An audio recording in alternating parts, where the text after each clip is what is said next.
জাদু দিয়ে একটি ছোট গাছ তুলে নিয়ে আসলো। ইস, তান্ত্রিক বাবার মতো যদি আমিও এমন জাদু জানতাম, তাহলে আমি এমন গাছ নিয়ে আসতাম আর আমাদের বাড়ির উঠোনে লাগিয়ে রাখতাম। আর আমি জানলে শুধু ফুলের গাছ নিয়ে আসতাম, আমাদের বাড়ির উঠোনে সুন্দর সুন্দর ফুলের গাছ লাগিয়ে ফুলের বাগান তৈরি করতাম। তাহলে চল আমরা তান্ত্রিক বাবার কাছে গিয়ে জাদু শিখে আসি।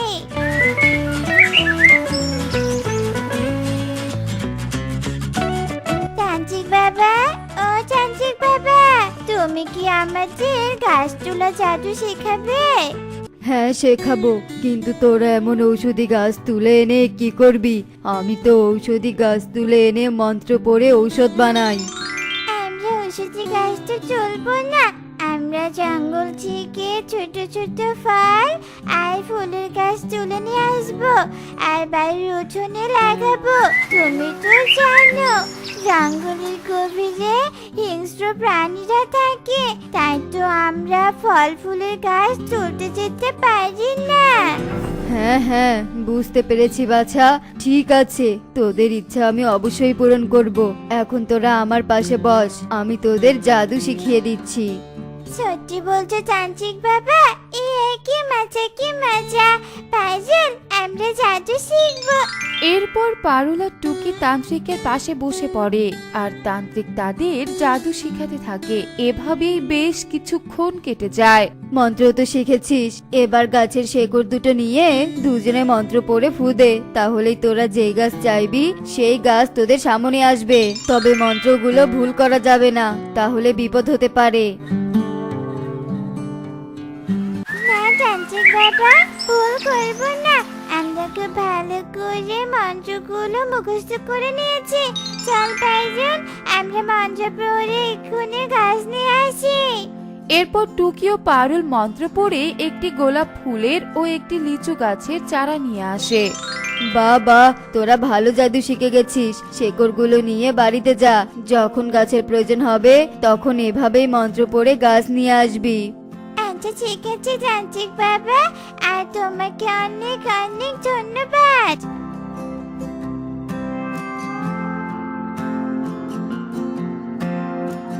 সারাদিন কোথায় ছিলি বলতো? আর তোর হাতে এটা কি গাছের চারা? মা, এটা লিচু গাছের চারা, আর এই চারা আমি জঙ্গলের গভীর থেকে এনেছি। কি, তুই আজ জঙ্গলের গভীরে গিয়েছিলি? তোকে না বলেছিলাম জঙ্গলের গভীরে কখনো যাবি না। দিন দিন দেখছি তোর সাহস বেড়েই চলেছে। আজ তো তোকে মেরে হাত পা ভেঙে দেব। দাঁড়া, আগে লাঠিটা নিয়ে আসতে দে। মা, দাঁড়া দাঁড়া, আমার কথাটা তো আগে শোনো, শুনলে তো তুমি অবাক হয়ে যাবে। আচ্ছা ঠিক আছে, বল দেখি কি কথা। তারপর টুকি টুনিকে সব কথা খুলে বলে। বাহ, আমার মেয়ে দেখছি জাদুকর হয়ে গেছে। আচ্ছা, লিচুর চারাটা আমাকে দে, আমি উঠোনে লাগিয়ে দিচ্ছি। এরপর টুনি লিচু চারাটি নিয়ে উঠোনের এক কোণে লাগিয়ে দেয়। আর এভাবেই বেশ কিছু দিন কেটে যায়। মা, আমাদের উঠোনে তো অনেকগুলো চারা হয়ে গেছে, এবার জাদু করে কিছু চারা এনে বনে সবাইকে দিয়ে দেই। আমার ছোট মেয়েটা দেখছি অনেক বড় হয়ে গেছে। তোর মাথায় এত বড় বড় বুদ্ধি কোথা থেকে আসে বলতো? তুই তো অনেক ভালো বুদ্ধি করেছিস মা। আচ্ছা তাড়াতাড়ি কিছু চারা নিয়ে আয়, আমি সবার বাড়িতে চারাগুলো দিয়ে এসে আবার কাঁথা সেলাই করতে বসবো। আচ্ছা ঠিক আছে মা, আমি এক্ষুনি আনছি।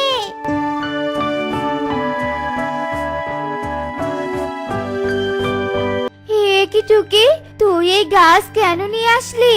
আর এই গাছে তো একটি ডিমের ঘর দেখা যাচ্ছে। হ্যাঁ, আসলে তাড়াতাড়ি মন্ত্র পড়তে হয়তো কোথাও ভুল হয়েছে, আর তাই এই বড় গাছ এসেছে। কার ঘর এই গাছে? তুই তাড়াতাড়ি গাছটা যেখান থেকে এনেছিস সেখানে রেখে আয় তো। কিন্তু আমি তো এই মন্ত্র শিখিনি মা, আমি তাহলে এক্ষুনি তান্ত্রিক বাবার কাছে যাই আর এই মন্ত্রটা শিখে আসি।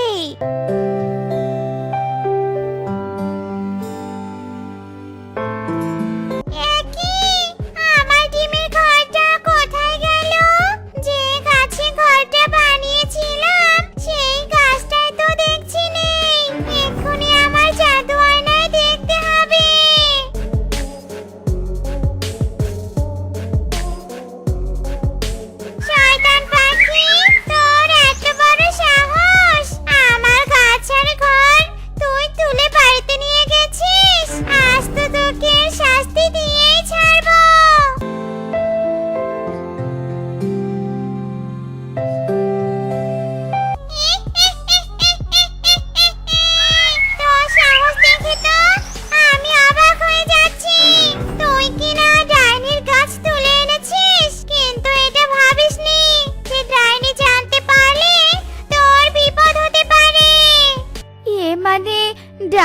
বোন, তুমি আমাদের ক্ষমা করে দাও।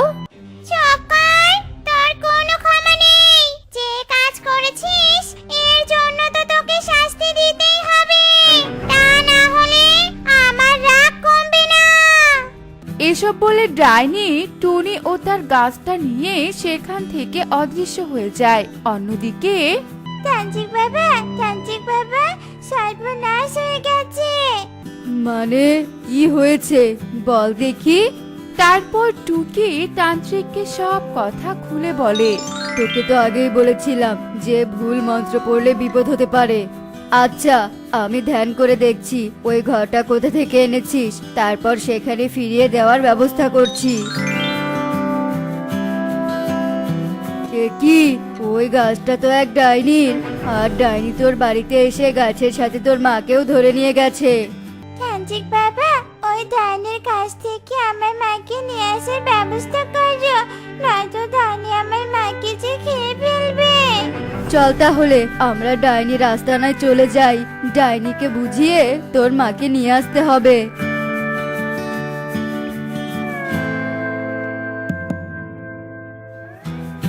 এই তান্ত্রিক, এই, তোর এত বড় সাহস, তুই আমার গুহায় আমাকে মারতে এসেছিস? না ডাইনি বোন, আমি এখানে তোমাকে মারতে আসিনি, এসেছি টুনিকে নিয়ে যেতে। আসলে এই ছোট ছানাটি ভুল করে তোমার ঘর আর গাছটা নিয়ে গেছে। মানে? তারপর তান্ত্রিক ডাইনিকে সব কথা খুলে বলে। ও, এই ব্যাপার। আচ্ছা ঠিক আছে, টনিকে তাহলে ছেড়ে দিলাম। আর ছোট ছানা, তুই এভাবে মন্ত্র পড়ে গাছ না এনে তান্ত্রিকের কাছ থেকে গাছ নিয়ে যাবি, কারণ এর থেকে বড় বিপদও হতে পারে। আচ্ছা ঠিক আছে ডাইনি মাসি, তাই করব। আর তান্ত্রিক বাবা, আজ আমি আর পারুল তোমাকে গাছের শিকড়গুলো দিয়ে দিব, কারণ আজ আমার মন্ত্র পড়া ভুল হয়েছে, কাল আবার পারুলেরও হতে পারে। হ্যাঁ মা, তুই ঠিক বলেছিস। এরপর সবাই সেখান থেকে চলে যায় আর টুকি গাছের শেকড় নিয়ে পারুলের বাড়িতে চলে যায় এবং পারুলকে সব কথা খুলে বলে। আমাদের উঠোনে অনেক ফুল গাছ হয়েছে, এখন আর ফুল গাছের প্রয়োজন নেই। চল তাহলে তান্ত্রিক বাবাকে শেকড়টা দিয়ে আসি। তোর মতো আমিও আর বিপদে পড়তে চাই না রে টুকি। এসব জাদুর কাজ তান্ত্রিক বাবাই ভালো পারবে। টোনা ও টুনি রাজপ্রাসাদে প্রবেশ করার সাথে সাথেই প্রাসাদের দরজা আপনা আপনি বন্ধ হয়ে যায়, আলোগুলো জ্বলতে নিভতে থাকে আর একটা অদ্ভুত হাসির শব্দ ভেসে আসতে থাকে।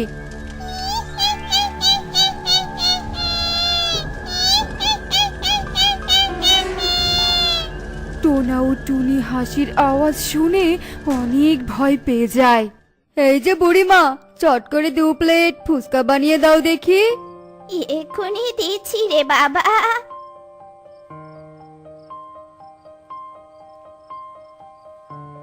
হ্যাঁ রে বাবা, তোদেরকে দেখে মনে হচ্ছে তোদের দুজনের আজকেই বিয়ে হয়েছে। তা তোরা নবদম্পতি হয়ে এত রাতে বাইরে বের হয়েছিস কেন? তোরা কি ওই পুরনো রাজপ্রাসাদের কথা শুনতে পাসনি নাকি? না তো, আমরা ওই রাজপ্রাসাদের সম্বন্ধে তেমন কিছু শুনতে পাইনি।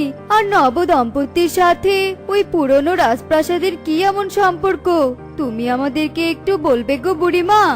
শোন তবে, আজ থেকে বেশ কিছুদিন আগের কথা। ওই পুরনো রাজপ্রাসাদে কি গো, তুমি কি সারা রাত ধরে ফুচকা বিক্রি করবে নাকি? এ কি, তুমি আবার অসুস্থ শরীর নিয়ে এখানে আসতে গেলে কেন বলো তো? তোমার বাড়ি ফিরতে দেরি হচ্ছে দেখে এখানে না এসে পারলাম না। চলো তো, তাড়াতাড়ি বাড়িতে চলো। ও বুড়িমা, পুরনো বাড়ির গল্পটা তো বলে যাও।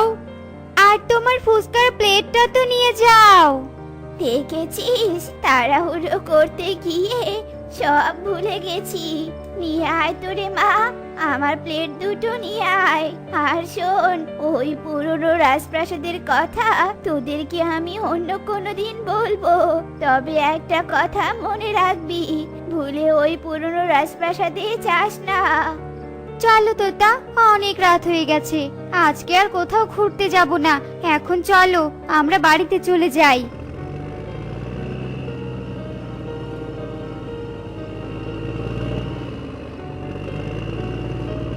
ওয়াও, কতগুলো রঙিন চুড়ি। তোতা, এই তোতা, ওই দেখো কত সুন্দর রাজপ্রাসাদ, আর প্রাসাদের সামনে চুড়ি ধরা গাছ। আমাকে ওই গাছ থেকে 2 জোড়া রঙিন চুড়ি এনে দাও না তোতা। এরপর তোতা যেই চুড়ি ধরা গাছের কাছে যায়, ঠিক তখনই গাছটা অদৃশ্য হয়ে যায়, আর চারদিক প্রচন্ড বেগে ঝড় বাতাস শুরু হয়ে যায়, আর ভয়ঙ্কর ভাবে হাসির শব্দ ভেসে আসতে থাকে।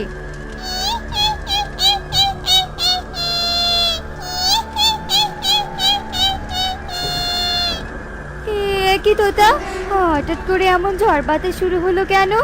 আর চুড়ি ধরা গাছটা এখান থেকে কোথায় গেল? আমার যে খুব ভয় করছে তোতা, খুব ভয় করছে। আমার এই জায়গাটা বেশি সুবিধার মনে হচ্ছে না। চলো টিয়ে, আমরা এক্ষুনি এখান থেকে চলে যাই। এই কথা বলে তোতা আর টিয়ে যেই তাদের বাইকের কাছে যায়, ঠিক তখনই তারা এক ভয়ঙ্কর আত্মাকে তাদের বাইকের সামনে থাকতে দেখতে পায়। আমি কোনো নবদম্পতিকে ছাড়বো না। সবাইকে মেরে ফেলে আমার আত্মার তৃষ্ণা মেটাবো। এই কথা বলে কাকুলির আত্মা তোতা ও টিয়েকে গলা টিপে হত্যা করে, আর এইভাবে সেই রাত কেটে যায়।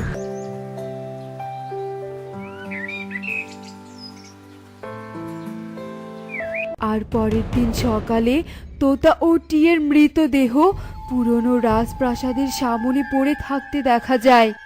ওই দেখো তো না, দূরে একটা রাজপ্রাসাদ দেখা যাচ্ছে। এই বৃষ্টিতে বেশি দূর পথ না গিয়ে আমরা বরং আজকের দিনটা ওই রাজপ্রাসাদেই থেকে যাই।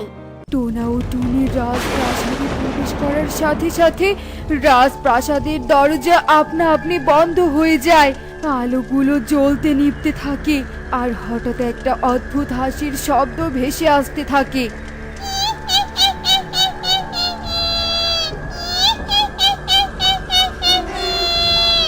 টোনা ও টুনি হাসির আওয়াজ শুনে অনেক ভয় পেয়ে যায়। টোনা, এই টোনা, কে এইভাবে হাসছে বলো তো? আমার যে এই প্রাসাদটা সুবিধার মনে হচ্ছে না। কে কে কে এভাবে হাসছে? কে আছো? এই প্রাসাদে কে আছো? আমাদেরকে ভয় না দেখিয়ে আমাদের সামনে এসে কথা বলো। কি টুনি, তুমি আমাকে কোন প্রাসাদে নিয়ে এলে? এটা যে একটা আত্মার প্রাসাদ। ওরে বাবা রে! এটা আমার প্রাসাদ, আর শুধুই আমার। আর তোরা নবদম্পতি হয়ে আমার প্রাসাদে প্রবেশ করেছিস, আর আমি কোনো নবদম্পতিকে সুখে সংসার করতে দিব না। মেরে ফেলবো সবাইকে, মেরে ফেলবো। কিন্তু আমরা নবদম্পতিরা তোমার কি ক্ষতি করেছি? কিসের জন্য আমাদের মতো নবদম্পতির উপর তোমার এত রাগ বলো তো? শুনবি, শুনবি তোরা আমার কষ্টের কথা শুনবি? তবে শোন, আজ থেকে বেশ কিছুদিন আগের কথা। কালু নামের এক ছেলের সাথে আমার বিয়ে হয়, আর বিয়ের দিনে কালু আমাকে বলে, শোনো কাকুলি, আমার অনেক দিনের স্বপ্ন, বিয়ের পর নতুন বউকে নিয়ে আমি সারা বন ঘুরে বেড়াবো। আর পাশের বনে একটা রাজপ্রাসাদ আছে, সেই রাজপ্রাসাদের বাইরে একটা চুড়ি ধরা গাছও আছে। তুমি সব কি বলছো কালু? চুড়ি আবার গাছে ধরে নাকি? হ্যাঁ কাকুলি, ওই রাজপ্রাসাদের রাজা ছিল জাদুকর, আর তিনি তার বউয়ের খুশির জন্য রাজপ্রাসাদের বাইরে একটা চুড়ি ধরা গাছ তৈরি করে। আর আজকে আমি তোমাকে চুড়ি ধরা গাছ থেকে অনেক রকমের চুড়ি পেরে দেব। এরপর কালু আমাকে নিয়ে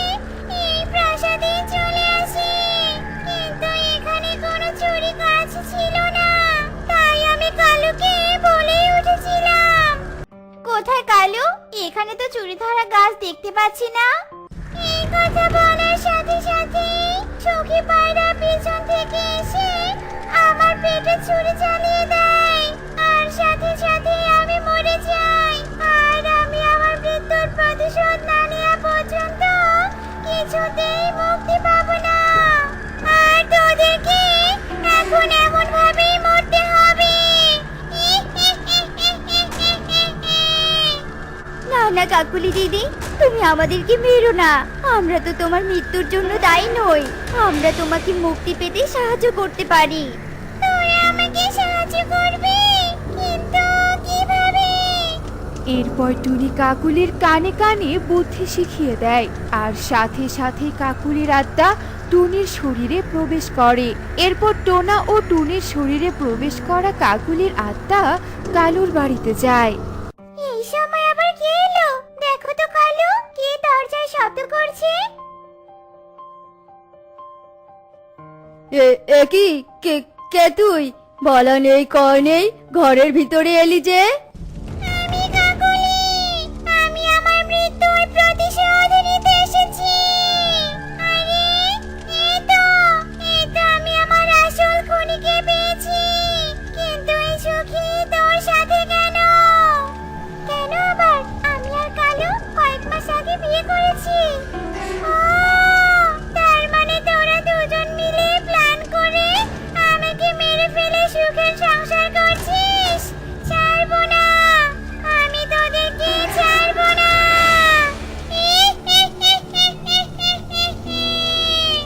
এরপর টুনির শরীর থেকে কাকুলির আত্মা বের হয়ে আসে, আর কালু ও সুখীকে গলা টিপে মেরে ফেলে আর মৃত্যুর প্রতিশোধ নেয়।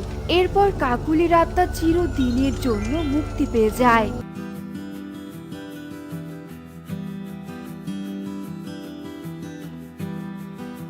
এই নিন রানীমা, আপনার চা।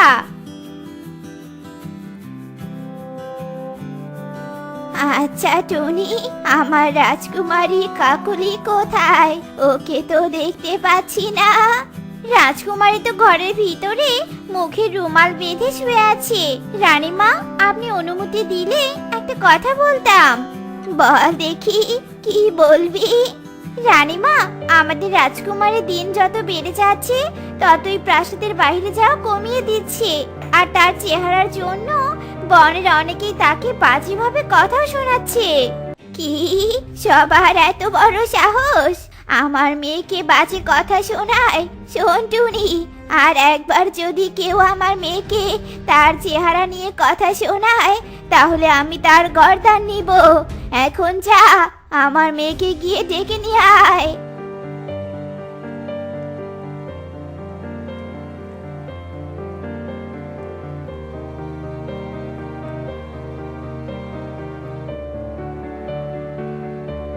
রাজকুমারী, রানীমা এক্ষুনি তোমাকে বাগানে যেতে বলেছে।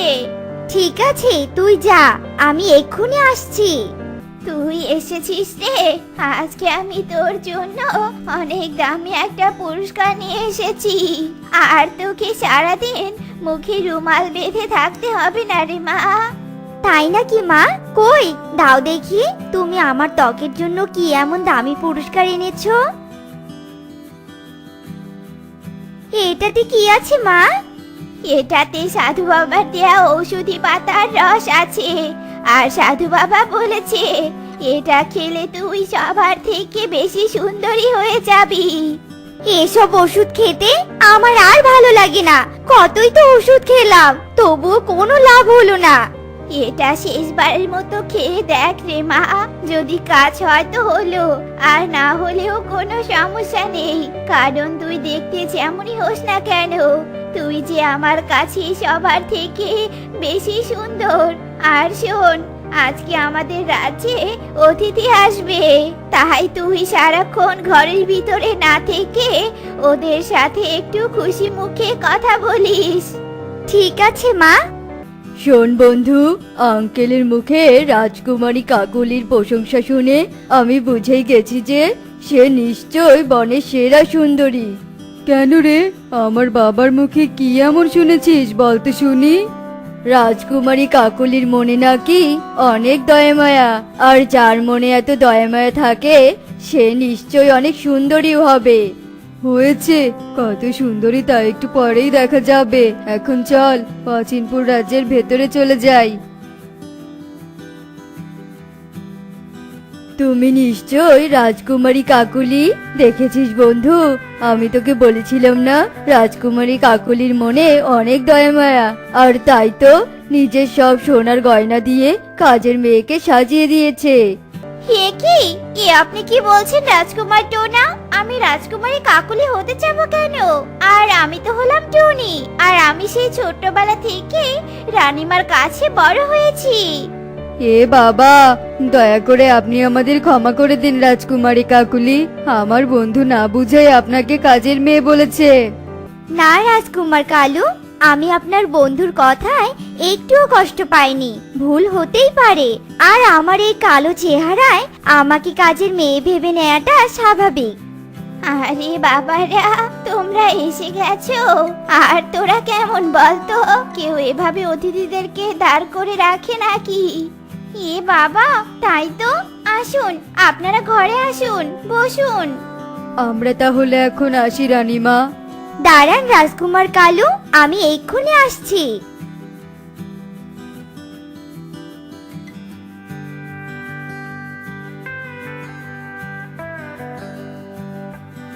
এই নিন রাজকুমার কালু, আপনি এই আংটিটা ভুলেই রাজপ্রাসাদের ভেতরে ফেলে এসেছিলেন। আপনাকে অনেক ধন্যবাদ রাজকুমারী কাকুলি। এই আংটিটা যে আমার মা আমাকে ছোটবেলায় উপহার দিয়েছিল, আর এটাই যে আমার মায়ের শেষ স্মৃতি। এই বলে রাজকুমার টোনা ও রাজকুমার কালু সেখান থেকে চলে যায়। আর কালু প্রাসাদে প্রবেশ করা মাত্রই টোনার বাবাকে দেখতে পায়। কিরে বাবা, তোরা এসেছিস? আর রাজকুমার কাকুলিকে কি তোদের পছন্দ হয়েছে? হ্যাঁ আঙ্কেল, রাজকুমারী কাকুলি অনেক ভালো মনের একটা পাখি। তার মনে যে অনেক দয়া মায়া। তার মতো পাখি এখনকার যুগে খুঁজেই পাওয়া যে অনেক কঠিন। কিন্তু বাবাকে যে খুঁজে পাচ্ছি না। বাবা কোথায় গেছে আঙ্কেল? তোর বাবা 7 দিনের জন্য বাণিজ্য মেলায় গেছে, আর তোর বিয়ের সব দায়িত্ব আমাকে দিয়ে গেছে। হয়েছে তোমাদের কথা বলা, তাহলে শোনো। আমরা তো রাজকুমারী কাকুলির মুখটাই ভালোভাবে দেখতে পেলাম না, কারণ সে নাকি সব সময় তার মুখ রুমাল দিয়ে বেঁধে রাখে। তার মানে নিশ্চয়ই তার মুখে কোনো সমস্যা আছে। শোনো বাবা, এরকম কালো আর অসুন্দর মেয়ের সাথে আমার বন্ধুর বিয়ে হতে পারে না। তুমি এক্ষুনি আঙ্কেলকে বলে এ বিয়ের কথা বন্ধ করে দাও। মহারাজ, মহারাজ, অচিনপুর রাজ্যের রাজকুমারী কাকুলি নাকি মৃত্যুর সাথে লড়াই করছে। সে কি? এসব তুমি কি বলছো তোতা? আমরা এক্ষুনি রাজকুমারী কাকুলিকে সুস্থ অবস্থায় তার রাজে দেখে এলাম, আর এইটুকু সময়ের মধ্যে কি এমন হলো বলো তো? সে নাকি এক ভণ্ড সাদর দেয়া ঔষধি পাতার রস তার ত্বকে লাগিয়েছিল, আর তার জন্য সে যন্ত্রণায় ছটফট করছে। তাকে যে কোনো ডাক্তারই সুস্থ করতে পারবে না।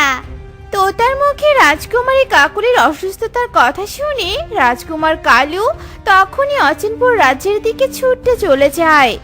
এই বন্ধু, এই কোথায় যাচ্ছিস? দাঁড়া, আমি আসছি তোর সাথে। এ কথা বলে রাজকুমার কালু ও টোনা অচিনপুর রাজ্যে চলে যায়, আর সেখানে গিয়ে কাকুলিকে অজ্ঞান অবস্থায় দেখতে পায়। হায় হায় রে, এ কি সর্বনাশ হলো! আমার জন্য আমার মেয়ের এত বড় ক্ষতি হয়ে গেল। এখন কে আমার মেয়েকে বাঁচাবে? কে বাঁচাবে আমার মেয়েকে? আমি এসে গেছি রানীমা, আমি রাজকুমারী কাকুলিকে বাঁচাবো। মরে গেলাম। মা, আমাকে বাঁচা মা, আমার যে ভীষণ যন্ত্রণা হচ্ছে। এই নিন রাজকুমারী কাকুলি, এই লাল পেয়ারা দুটো খেয়ে নিন। এরপর রাজকুমারী কাকুলি টুনির দেয়া লাল পেয়ারা দুটো খেয়ে নেয়, আর লাল পেয়ারা খাওয়ার সাথে সাথেই রাজকুমারী কাকুলি সুস্থ হয়ে যায়। তোকে অনেক ধন্যবাদ টুনি, তোর জন্য আমার যন্ত্রণা সেরে গেল। কিন্তু তুই এই জাদুকরি লাল পেয়ারা কোথায় পেলি? এই লাল পেয়ারা দুটো আমাকে সেই তান্ত্রিক বাবা দিয়েছে। আমি যখন তোমার যন্ত্রণা দেখে দূরবনে ডাক্তারের কাছে ছুটে গেছিলাম, তখন তার সাথে আমার তান্ত্রিকের দেখা হয়ে যায়। আর তান্ত্রিক তোমার এমন অসুস্থতার কথা জানতে পেরে আমাকে এই লাল পেয়ারা দুটো দেয় আর বলে, চেহারা কালো হোক বা ফর্সা, সবই সৃষ্টিকর্তার দান, তাই ফর্সা হওয়ার জন্য বাজে কিছু তাকে দেয়া যাবে না। ঠিক বলেছিস রে টুনি, আজকে থেকে আমি আর মুখে রুমাল দিয়ে ঢেকে রাখবো না।